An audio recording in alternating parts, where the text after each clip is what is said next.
What happened to the last emperor of China? The life of Puyi, the last emperor of China, is a story of dramatic rises and falls, marked by the collapse of an ancient dynasty, foreign manipulation, and personal reinvention.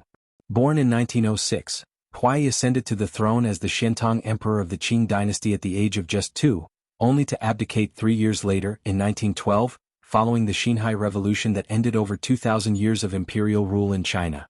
Abdication and the warlord era.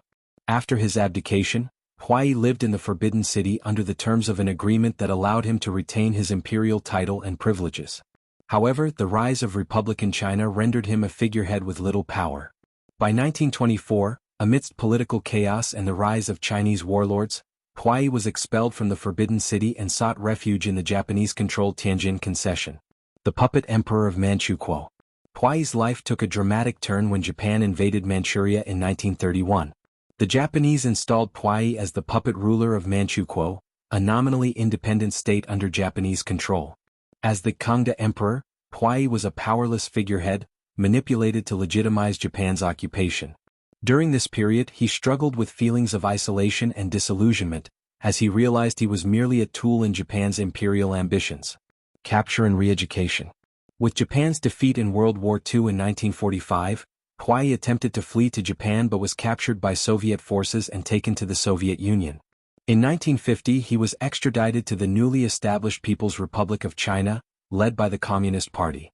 Puyi spent nearly a decade in a re-education camp, where he underwent ideological rehabilitation. Initially resistant, he eventually embraced his new role as an ordinary citizen, denouncing his imperial past and accepting the communist government's authority. Later life as a common citizen. In 1959, Puyi was pardoned by Chairman Mao Zedong and released from prison.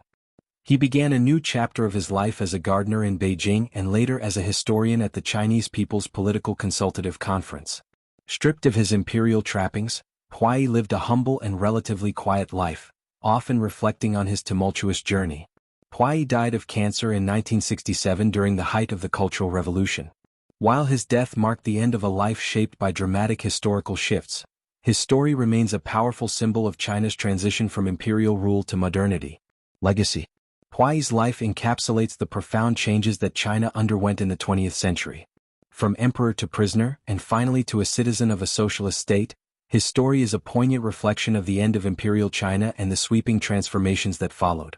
His life was immortalized in the Academy Award-winning film The Last Emperor, 1987, which brought global attention to his extraordinary journey.